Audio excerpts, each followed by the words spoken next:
Haleluya. Terima kasih Pastor Aldo, Ibu Gembala, Recording in progress. Yang memberi kesempatan Teddy dengan saya boleh jadi berkat hari ini. Apa kabar semua? Luar biasa. Tidak punya duit tetap luar biasa. Tenang nih.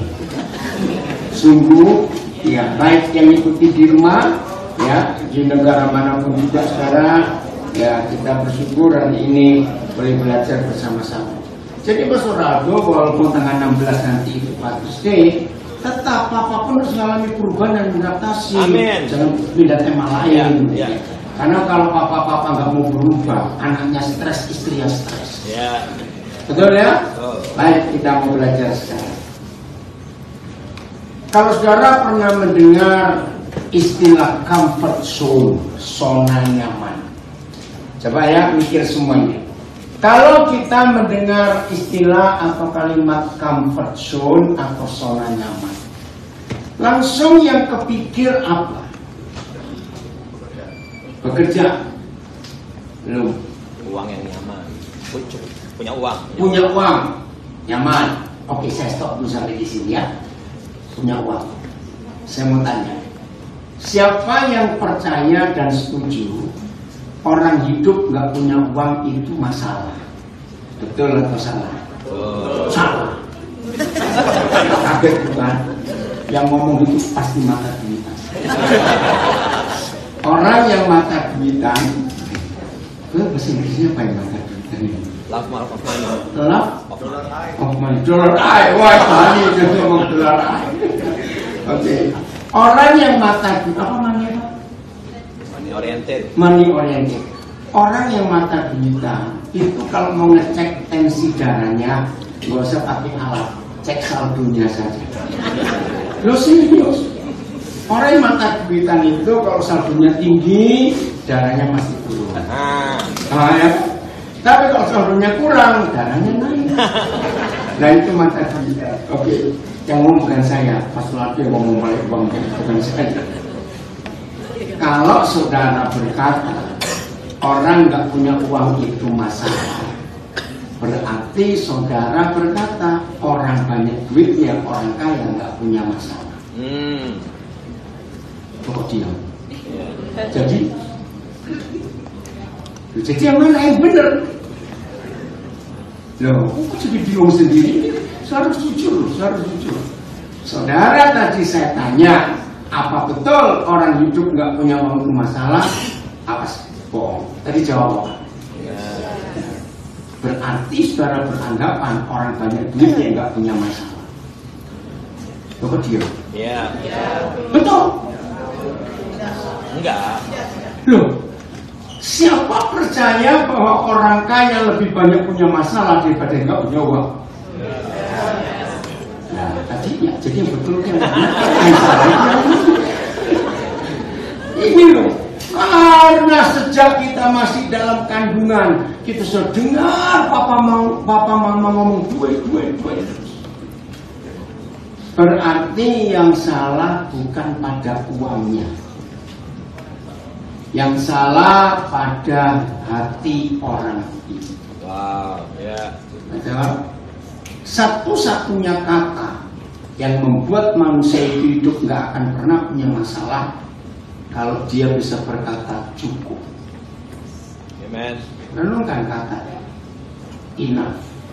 Maka itu dalam bahasa Inggris ada istilah enough is enough. Artinya negatif itu. Tapi betul. Cukup atau enough itu membuat hidup itu tenang, membuat asam lambung nggak naik turun terus, betul? Membuat darah normal, jantungnya normal, serius. Cukup. Siapa yang takut miskin? Orang miskin atau orang kaya? Orang kaya. Iya, orang miskin takut miskin. Kalau itu dia jauh miskin boleh takut. Loh, betul tidak kan?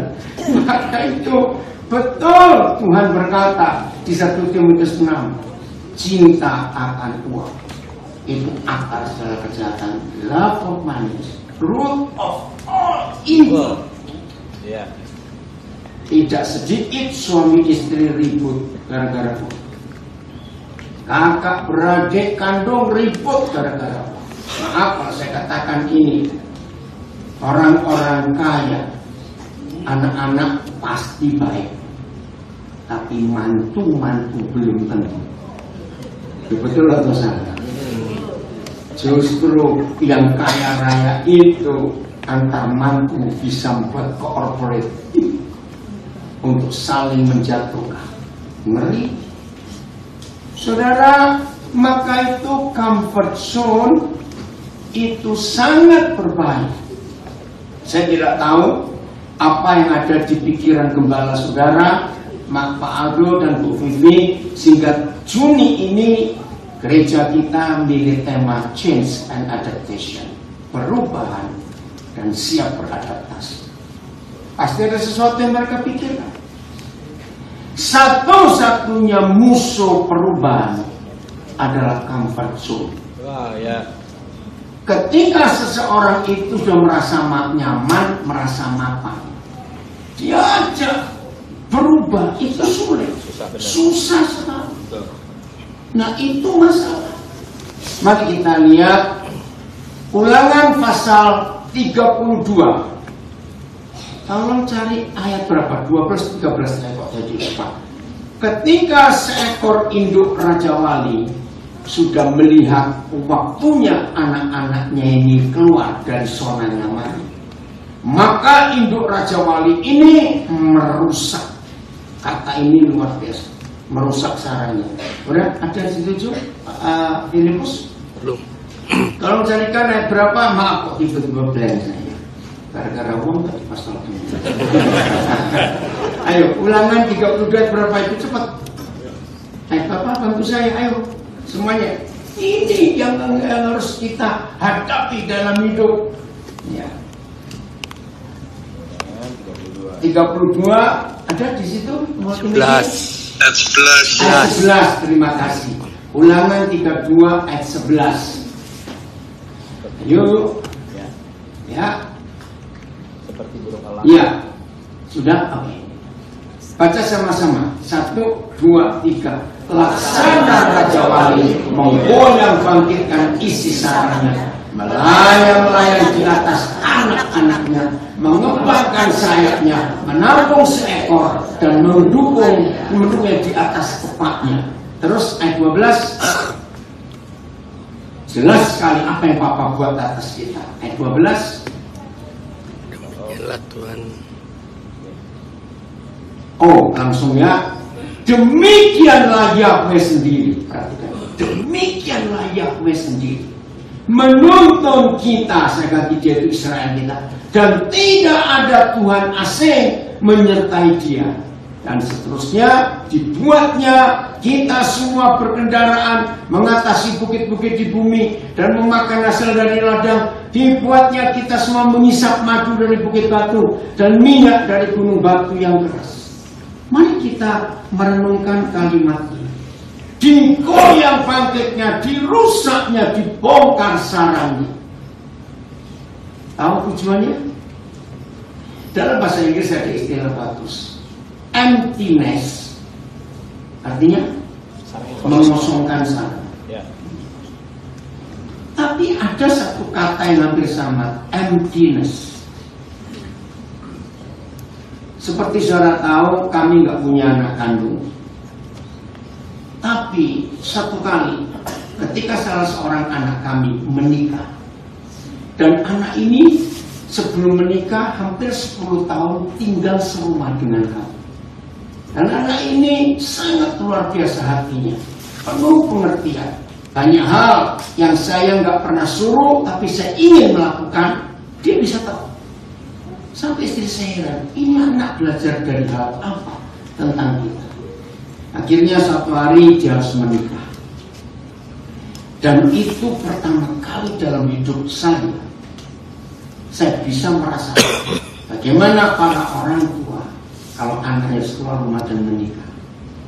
Selesai pemberkatan, selesai acara semuanya, kami pulang. Saudara, tiba-tiba saya merasa emptiness, istilah kosong.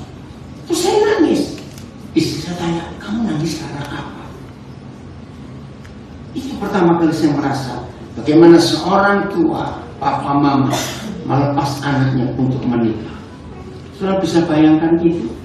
Nah, walaupun saya menangis karena kehilangan anak ini, anak yang sangat baik, tapi dia harus keluar, nggak bisa ikut kami terus. Nah, tidak ilustrasi ini. Baik anak itu harus ada perubahan, kami juga harus ada perubahan. Emptiness dan emptiness itu kalimat bagus dalam bahasa Inggris.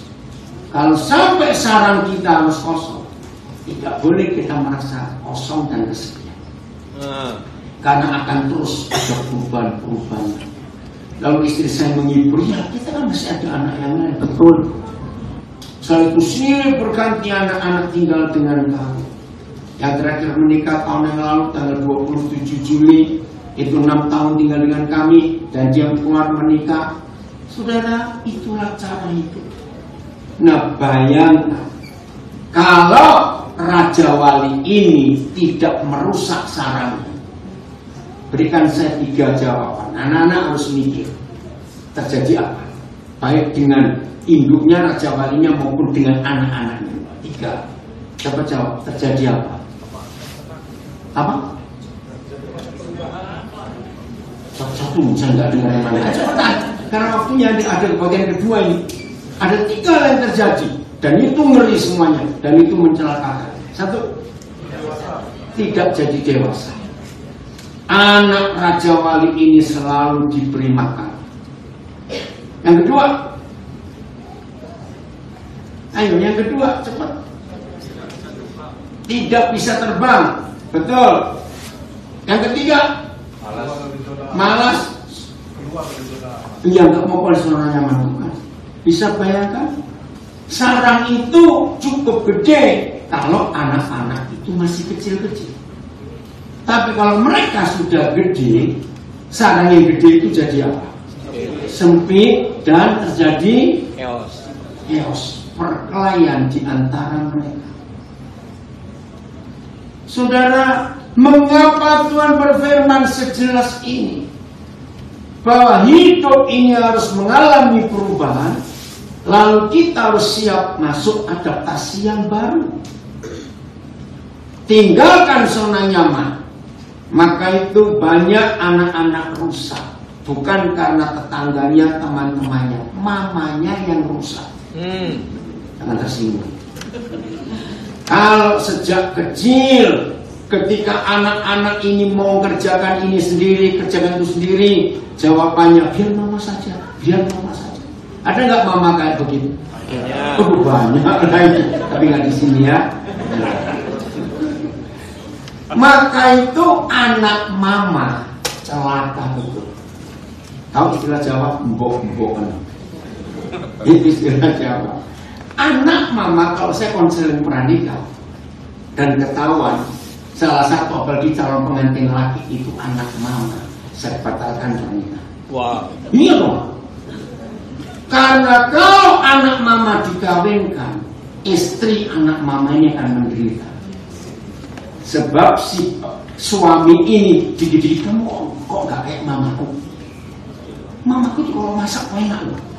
Kamu kok gak kayak mamaku loh? Betul tidak? Ayo, anak mama kan begitu. Dikit-dikit mamanya. Maka itu kalau ada mama memaksa anak mama suruh menikah, saya bilang kawin dengan mamamu sendiri. Loh betul nggak? Dia pernah ribut terus. Maka itu anak mama ya. Berbahagialah papa mama kalau punya anak umur 8 atau 9 bulan sudah minta makan sendiri. Itu hebat anak itu. Katakan amin. Yang masih muda-muda kalau menikah nanti saya punya anak.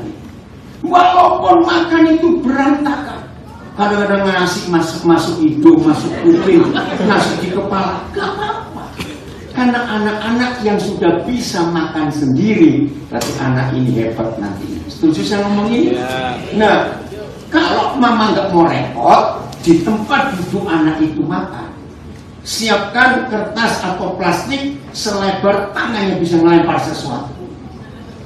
Sudah, mau nggak makan, mau main-main silakan, nggak apa-apa. Tangan kanan, tangan kiri masuk ke air, masuk ke nasi, masuk ke kepala, sudah nggak apa-apa. Coba nggak ada yang ngaku sih. Begitu punya anak lagi supaya pintar anak itu. Justru dari anak-anak kecil bisa makan sendiri, orang harus bangga, ini bakal hebat ini anak. Setuju nggak saya ngomong? Jangan disuap. Apalagi sekarang puji Tuhan nggak ada guru juga. Masa ngajak makan anak kecil keliling tetangga sambil jalan, masih ngajak ini apa-apaan? Nggak boleh. Anak itu kalau makan harus duduk. Ingat ya, yang sudah menikah nanti, yang mau menikah.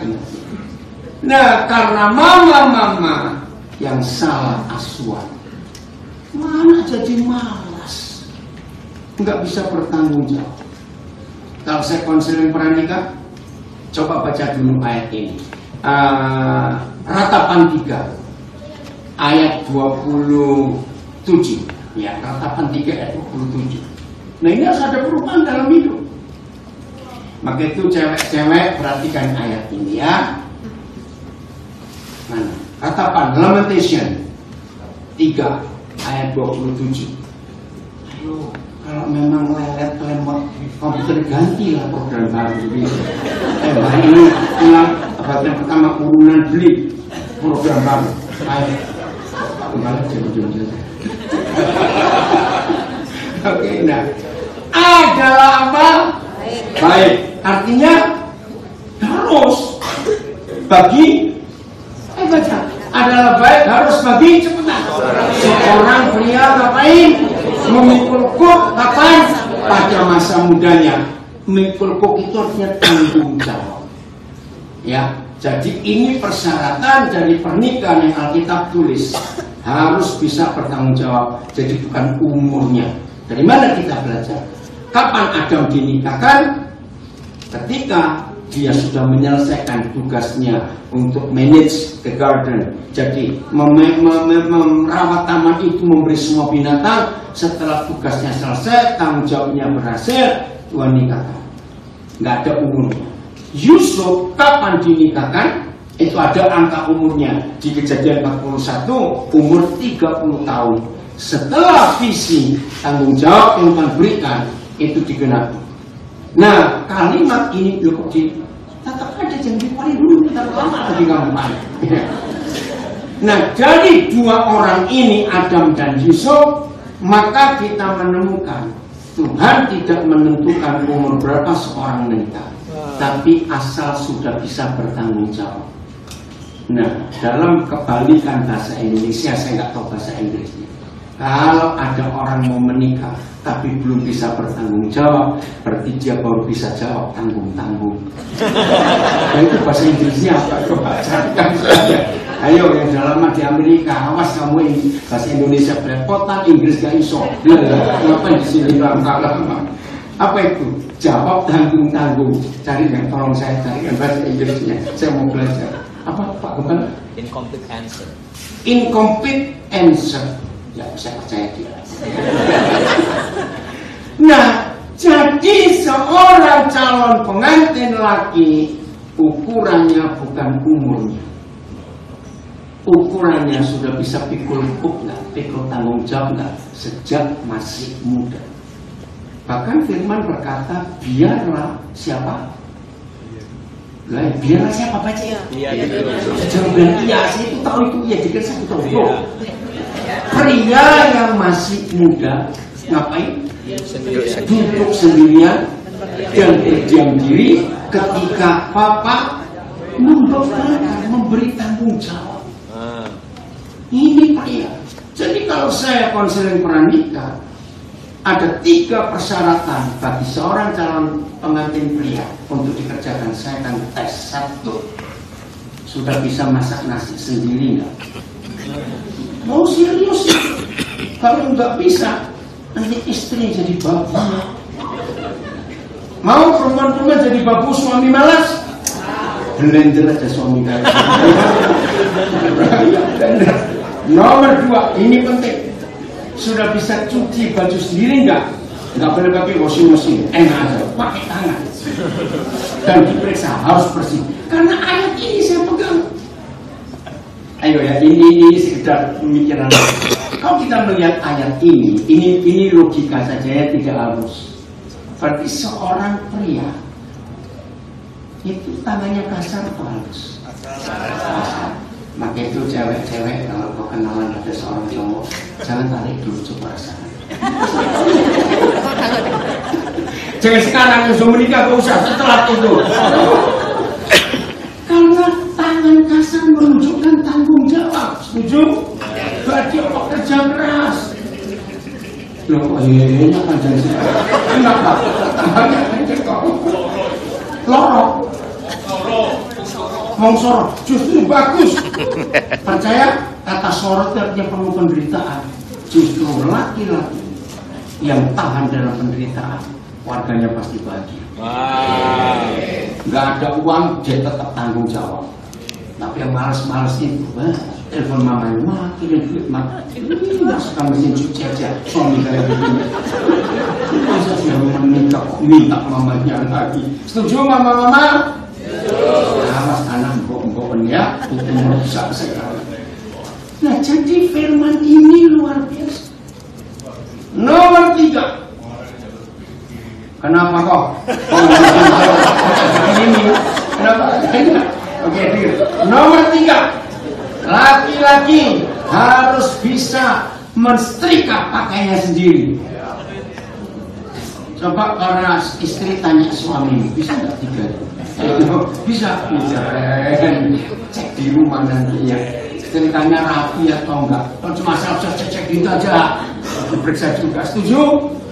Maka itu gadis-gadis, karena saya pernah konseling. Aduh, mereka pindah ke Amerika sekarang. Jadi ketika saya konseling sama tahun 80-an yang lalu, saya lihat cowok ini malasnya luar biasa. Terus saya sampaikan ke calon pengantin perempuan, jawabnya gini, gak apa-apa kok Den, malas asal dia ganteng.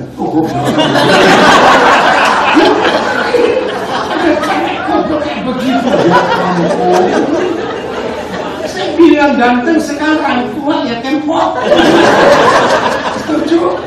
Tua juga berubah. Maka itu ayat tidak dipegang.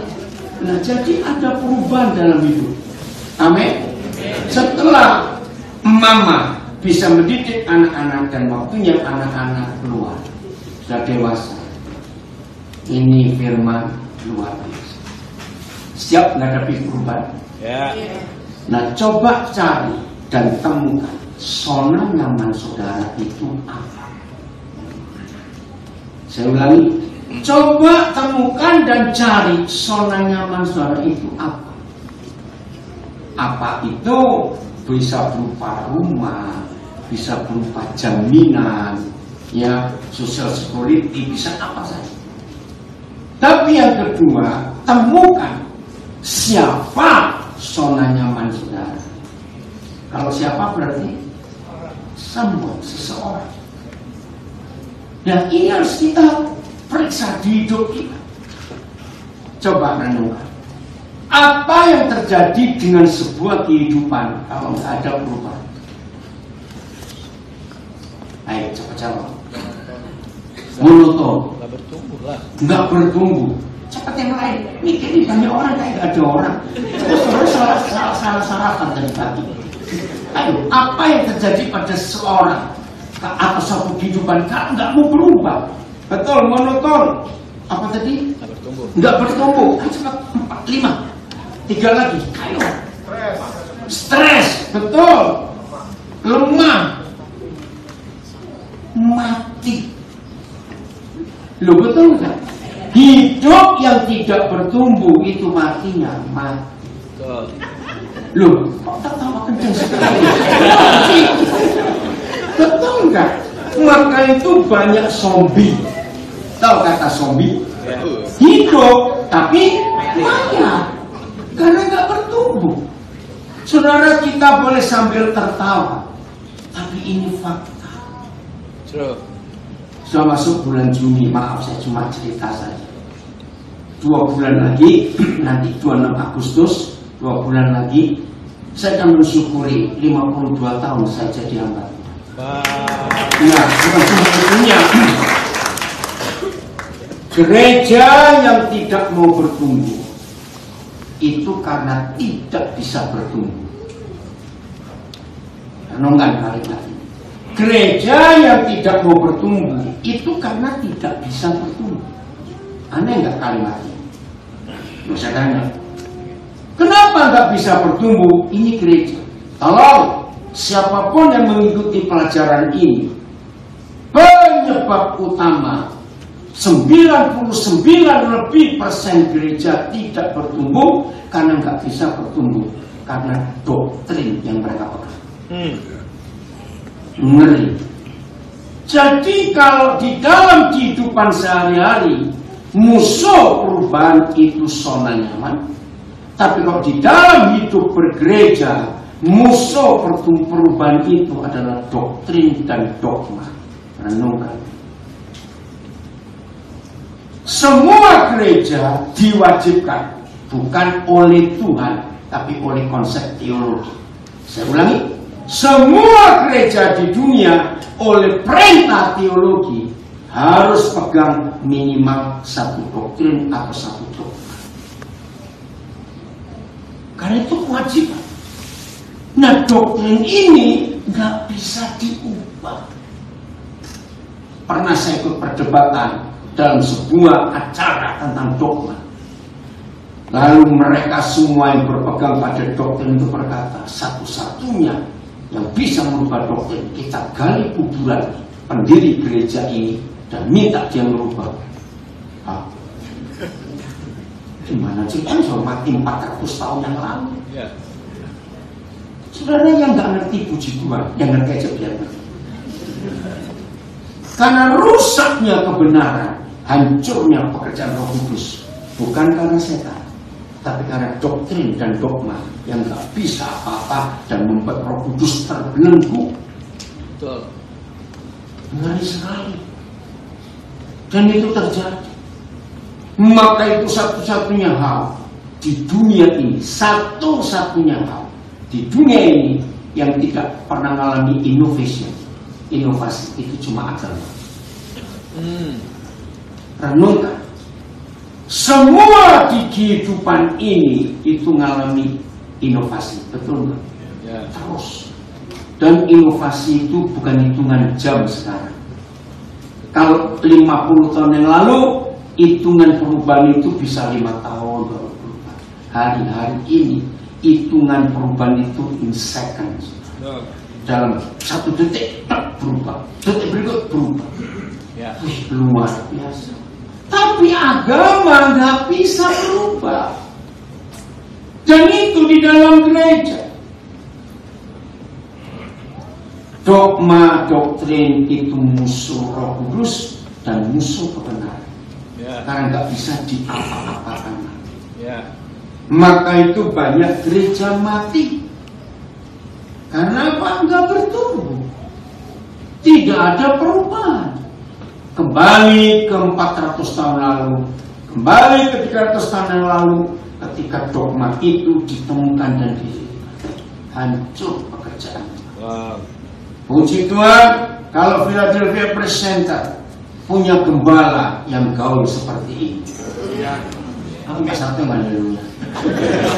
Betul? Terima kasih untuk gembala yang bisa mengikuti perubahan ini. Harus begitu. Nah, yang saya katakan tadi, kalau 52 tahun berapa bulan lagi saya menjadi hamba Tuhan dan saya tidak mengikuti pergerakan Roh Kudus, saudara saya sudah jadi mumi. Tahu kata itu masuk museum. Karena tak bisa berubah. Roh Kudus ini luar biasa. Dia terus menginovasi kehidupan kita. Terus. Maka itu di dalam hidup Tuhan Yesus tidak ada dogma. Karena dia memberi kesempatan Roh Kudus untuk bekerja semau-maunya. Ya. Ini hebat sekali. Kita lihat pekerjaan Roh Kudus dengan cepat ya. Sampai jam berapa? Pastor lalu? 40. Ini sekarang jamnya 15 menit lagi. Kejadian 1 ayat 2. Atau 1 dan 2. Dan 1 ayat 1 dan 2. Jadi change Perubahan itu sudah terjadi sejak di ayat kedua. Firman Tuhan ditulis, pada mulanya Tuhan menciptakan langit dan bumi. Stop dulu. Percaya nggak langit dan bumi sudah ada di ayat 1? Betul? Betul? Sudah ada. Jadi mulai ayat 3 dan seterusnya itu bukan penciptaan langit dan bumi lagi. Tidak, sudah ada. Mulai ayat 3 Kejadian 1, Tuhan mengisi bumi dengan hal-hal baru. Kenapa? Ayat 2 terjemahan betul-betul. Bumi berubah bentuk. Belum berbentuk. Ini kalimat yang salah. Kenapa? Percaya enggak? Papa kalau bekerja itu langsung sempurna. Enggak tanggung-tanggung. Ya. Maka itu enggak mungkin kalau Papa sudah ciptakan langit dan bumi, kalau bumi belum berbentuk. Enggak mungkin. Untuk apa ditulis kalau belum berbentuk? Nah, saudara, saya persingkat. Di ayat 1 inilah binatang-binatang purba ada, dinosaurus dan saurus-saurus yang lain, saya nggak apa namanya itu ada di sini. Jangan sombong. Loh, kita di mana? Kalau kamu di situ jadi makanannya. Betul tidak? Kita nggak ada. Ini zaman purba. Binatang-binatang purba semuanya ini. Bumi berubah bentuk dan kosong. Semua kalimat yang ada kata kosong itu artinya sebelumnya ada isinya. Kalau sesuatu sudah kosong dari dulu, perlu nggak ngomong kosong? Nggak perlu bisa kosong. Maka itu kalau disebut bumi kosong, itu berarti tadi ada isinya. Lah, siapa yang merubah bentuk bumi dan siapa yang mengosongi bumi? Secara teori yang sudah ditemukan oleh banyak saintis, inilah the Big Bang. Bahwa suatu saat di zaman yang lama sekali ada meteor yang menghancurkan bumi. Percaya juga. Siapa meteor itu? Kalau kita baca di Yesaya 14, dituliskan. Oke, kita nggak usah bahas itu malam ini dulu. Kosong. Setelah berubah bentuk, kosong, terjadi apa? Ayo baca. Gelap gulita menutupi samudra raya. Mana bumi, mana daratannya, kok saja samudra raya? Gelap gulita. Maka itu penciptaan pertama di ayat 3, apa yang Papa ciptakan? Jadi terang. Terang. Untuk melawan kegelapan ini. Ya. Dan roh Tuhan melayang-layang di atas permukaan air. Inilah perubahan yang pertama dari pekerjaan Roh Kudus yang luar biasa. Melayang-layang di atas permukaan air. Arti melayang-layang itu, saudara, ini saya diskusi dengan anak-anak muda. Inilah drone pertama di dunia. Kok nggak amin? Kan melayang-layang drone itu. Saya ngomong kepada banyak anak, drone itu sudah dari dulu ini. Jadi kalau kita baca zaman sekarang, dan roh Tuhan adalah drone yang melayang-layang di atas permukaan air. Kira-kira ngapain kerjaannya? Mengintai, menginspeksi, memeriksa apa yang perlu diubah, apa yang perlu diperbaiki. Luar biasa. Jadi Roh Kudus itu satu-satunya pribadi yang saya sebut the greatest innovator. Roh Kudus itu luar biasa. Dan itu berkembang terus sampai hari ini, belum selesai dia bekerja. Dan saya percaya Roh Kudus tidak akan pernah stop bekerja. Amin. Sampai pemulihan segala sesuatu yang di dunia. Nah, bayangkan kalau hidup ini nggak ada perubahan, apa tadi? Mati. Karena nggak bertumbuh. 10 tahun pertama saya jadi hamba Tuhan, jadi tahun 80. Saya tuh pernah tanya gini, apa satu hari saya tuh nggak akan kehabisan bahan khotbah? Karena kan bahan khotbah para pendeta kan cuma 66 kitab itu, Kejadian sampai Wahyu. Dan kita Wahyu berkata, hati-hati yang menambahi mengurangi kitab suci ini akan dihukum. Ya. Terus saya diskusi dengan Bapak, kalau dokter memberi ceramah, nggak akan kehabisan bahan. Kenapa? Penyakit tambah terus, obat-obatan tambah terus, alat-alat medis tambah terus. Betul nggak? Lu saya tanya. Iya. Ya. Seorang manajer memberi seminar, memberi literatur, memberi pelajaran tentang manajemen, nggak akan kehabisan bahan, sebab bahan-bahan manajemen berkembang terus. Arsitek, wah, perkembangan arsitek kan luar biasa, betul nggak? Ya. Nah, pendeta, saya bilang gitu pada Pak, apa nggak kehabisan bahan nih? Cuma 66 kitab. Dan saya tahu hari itu Papa nggak pernah jawab, sampai sekarang pun dia nggak pernah jawab. Kenapa? Karena saya diajar sendiri. Buktinya hampir 50 tahun saya khotbah dari bahan buku yang sama, tapi tidak pernah habis bahan. Katakan amin. Roh Kudus itu Roh Kudus itu luar biasa. Bertambahnya ilmu kita. Daniel pasal 12 ayat 4. Lihat ini.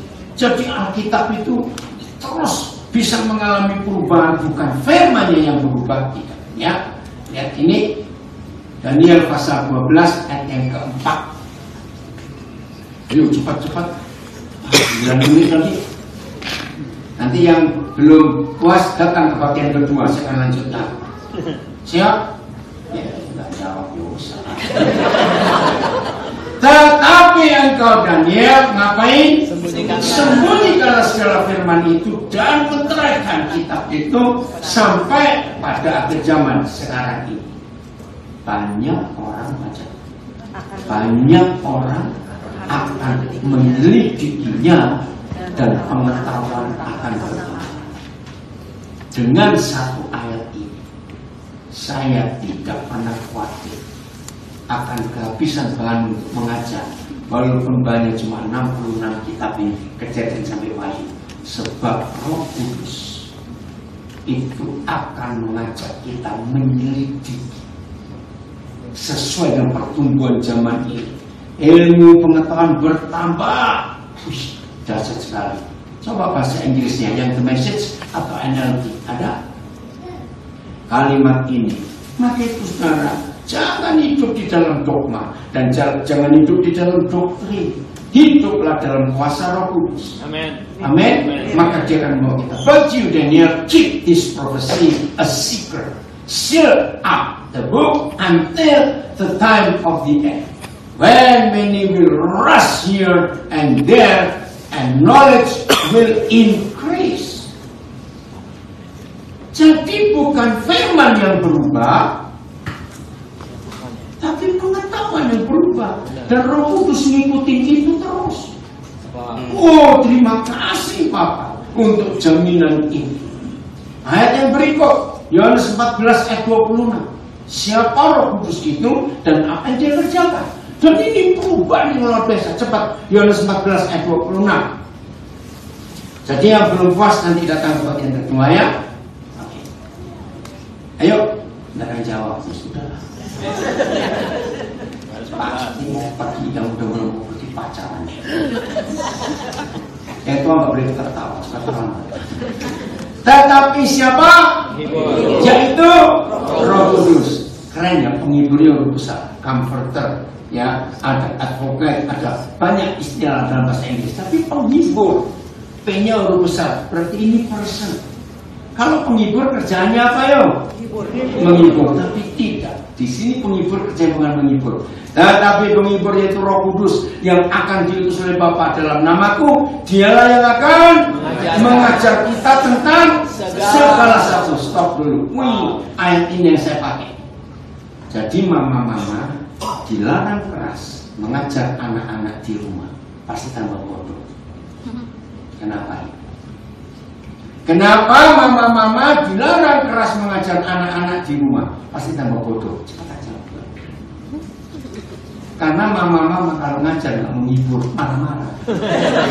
Loh, jajak untuk berhenti sekarang. Betul nggak?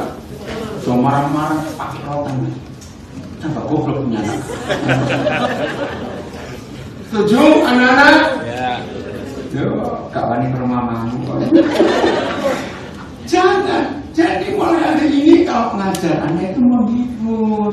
Jangan nakut-nakuti, lancang lagi. Tahu nggak apa mencari duit susah untuk menyekolahkan kamu baik. Betul mama-mama nggak dulu ya. Ayo, yang belum pernah minta maaf pada anak sekarang sudah punya lagi. Minta maaf pulang dari sini. Dulu mama galak mengajarkan berapa hal? Segala sesuatu. Coba tanya yang kuliah. Saya pernah ngetes di beberapa perguruan tinggi di beberapa negara ketika anak-anak saya kuliah di beberapa universitas. Ternyata di dunia ini kalau ada seorang profesor itu maksimal hanya bisa menguasai 5 ilmu pengetahuan. 6 saya belum pernah ketemu. Rata-rata 4 atau 3. Nggak mampu. Tapi Roh Kudus mampu mengajar kita tentang berapa? Saya percepat. Kalau ada seorang anak umur 6 tahun, karena kapan ya yang pernah baca ada dosen paling muda umur 16 tahun sudah PhD dan dia memberi kuliah, kalau enggak di Amerika di daerah Massachusetts. Nah ini saya beri contoh. Kalau ada seorang anak umur 6 tahun juga jenius dan setiap hari dia bisa mempelajari 15 hal baru. Ya. Dan dia meninggal umur 116 tahun. Dan dari umur 6 tahun sampai umur 116 tahun dia sehari bisa mempelajari 15 hal baru. Apakah orang ini sudah disebut dia tahu segala sesuatu? Masa? Coba itu 15 kali 365 kali 110 itu berapa? Banyak. Suruh hitung bagaimana bukan banyak. Saya tahu banyak. Lo ngerti gak ilustrasi ini sekarang? Dia tidak bisa dikatakan sudah tahu segala sesuatu. Kenapa? Karena masih bisa dihitung. Karena masih bisa dihitung. Oke, bukan itu. Itu nggak saintis jawabannya. Karena ketika dia mempelajari 15 hal baru hari itu di tempat lain sudah ratusan hal baru. Lo betul tidak? Nggak akan bekerja, nggak akan bekerja. Maka itu dalam kesimpulan ini nggak ada orang bisa sombong. Aku tahu segala sesuatu. Itu nggak mungkin. Ternyata hanya satu pribadi yang bisa mengajar kita tentang segala sesuatu. Siapa dia? Ini agen pemulihan. Mudah-mudahan tamernya mati. Dan fungsi kedua, dialah yang akan apa cepat mengingatkan kita tentang semua yang Yesus pernah katakan. Maka itu saudara dan saya nggak ada istilah. Kok aku lupa? Awas kamu lupa. Ayo saya buktikan. Firman Tuhan atau firman mama mertua yang langsung hafal. Wow. Cepatan jawab. Ayo firman Tuhan atau firman mama mertua yang langsung bisa dihafal. Kenapa firman Tuhan? Coba Pak Ronaldo sekali tanya jemaat saudara. 2 minggu lalu saya khotbah apa? Pasti jangan lupa. Tapi firman mama mertua 40 tahun yang lalu masih ingat sampai hari. Kenapa? Karena firman mama mertua direnungkan siang dan malam. Maka itu hafal. Lu serius itu caranya menghafal. Tapi hari ini ada Roh Kudus, nggak ada alasan lupa. Amen. Termasuk bukan cuma firman yang buat kita, dia membuat kita nggak lupa, tapi segala sesuatu. Ayat terakhir 1 Korintus 2 ayat 10. Nigo, kenapa terlambat kamu? Ayo janji apa kemarin Jumatnya? Dari mana? Baru bangun tidur. Oh di bawah. Oh sorry Nigo, kamu hebat ya, kamu Sunday school. Maaf ya Nigo. 1 Korintus 2 10 cepat. Ya, habis mati juga mati. Ini timernya mana? 1 Korintus 2. Karena kepada siapa? Kita. Tuhan bagaimana? Telah menyatakannya oleh Roh. Sebab Roh ngapain? Menyelidiki berapa? Segala sesuatu. Saudara, ayo kita gabung 2 ayat ini. Yohanes 14 ayat 26 Dan 1 Korintus 2:10. Apa yang terjadi dengan semua students kalau diajar oleh seorang dosen yang mampu mengajar segala sesuatu, dan dosen ini mengajak kita mampu menyelidiki segala sesuatu. Dan jangan lupa, ini kuliah gratis, itu yang paling penting dari Roh Kudus. Ya. Kira-kira mahasiswanya jadi apa? Pintar. Luar biasa, excellent. Excellent, pintar, super genius. Bisa, kok saya genius semua sih? Harusnya, oh ya gitu. Coba gimana? Harusnya begitu, setuju? Ya. Karena Roh Kudus mengajar kita tentang segala sesuatu, dan Dia mengajak kita menyelidiki tentang segala sesuatu. Ya. Di dalam semua bahasa, kalau ada kata all things, harusnya tidak. Sebab setelah segala sesuatu itu nggak boleh ada, nggak akan ada apa lagi. Tapi firman ini, sebab Roh menyelidiki segala sesuatu, koma, ini akan. Duh, ada apa lagi? Bahkan hal-hal yang tersembunyi dalam diri Bapa kita di surga. Saudara percaya? Di surga itu ada sekian miliar, mungkin triliun kamar-kamar rahasia dari Bapa kita. Wow. Loh, betul tidak? Yang gak mungkin kita bisa buka, ternyata Roh Kudus yang bisa tahu. Maka itu ketika Pastor Aldo memberi saya tema ini, saya semangatnya luar biasa. Karena ayat terakhir, betul-betul terakhir kali ini. New every morning. Betul? Ratapan 33. Dan itu Roh Kudus. Jadi kalau kita bisa hidup sekian puluh tahun umur kita, paling tidak satu hari ada satu hal baru waktu pagi kita bangun. Ya. Bayangkan kita hidup akan jadi apa? Rugi besar nggak kalau kita nggak mau berubah? Lu jawab, rugi besar nggak kalau kita nggak mau berubah? Rugi besar. Dan orang itu double on. Sudah on itu belum on, double, oh enggak tahu. Betul nggak? Kita nggak alami perubahan itu rugi besar. Ya. Inilah firman yang luar biasa. Terima kasih, selalu baru tiap pagi. Besar kesetiaanmu. Ini janji. Maka itu kalau ada anak-anak Tuhan, murid-murid Tuhan Yesus, maaf ya jangan tersinggung, saya cuma ngomong ini. Usia baru 20, wajah 40. Kasihan betul. Kenapa? Karena stres. Nggak ada hal baru dalam hidupnya. Orang yang mengalami perubahan hidup tiap hari pasti akan seger terus. Amin. Apa yang terjadi kalau 3 ayat ini kita gabung? Roh Kudus mengajar segala sesuatu. Roh Kudus mengajak kita menyelidiki segala sesuatu. Dan setiap pagi selalu baru. Terjadi apa di hidup orang itu? Kehidupan luar biasa. Kehidupan luar biasa. Ya. Yang benar, malas bangun siang. Kenapa malas bangun siang? Karena menunggu ada baru hari ini. Yes. Itu perubahan hidup yang luar biasa. Maka itu setiap hari menikmati hadirat Tuhan. Hal-hal baru, walaupun banyak masalah yang saya hadapi. Hari apa itu ya? Malam-malam saya sedih. Tiba-tiba saya lupa matikan salah satu HP. Tutup bumi. Aduh, kaget. Mendengar salah satu anak wanita kami meninggal. Masih muda, umur 32 tahun, belum menikah. Teman baiknya Martin Sungar juga, saya kira pagi-pagi telepon Martin, kaget juga dia.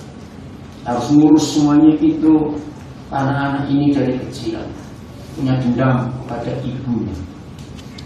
Masalahnya dia lahir di kota Tiang, tapi penampilannya bule. Nah ibunya orang Jawa. Nah dia tanya ibunya sejak kecil, bapak ini siapa? Tapi dari orang-orang bilang, bapak ini orang Perancis, bapak orang Belanda. Ini anak sakit tadi. Nah satu kali saya ketemu dia beberapa tahun yang lalu, waktu dia kerja di kantor Garuda penerbangan itu, dia penjual tiket, harus semua sesuatu. Nah untuk pertama kali dalam hidup dia memanggil papa untuk seorang itu saya bimbing dia, tapi saya tidak berhasil meyakinkan dia untuk gak usah cari siapa bapak. Ya, tapi saya malu Pak. Ya memang penampilan dia bukan kelihatan Indonesia. Ketika Ya saya dengar dia meninggal, saya sedih sekali. Tuhan, saya belum berhasil meyakinkan dia. Itu dia untuk cari siapa-apa. Bisa ngerti ya? Nah, seminggu sebelum meninggal, ibunya bapak ambil dia di rumah temannya ketika dia dalam keadaan sudah payah sekali.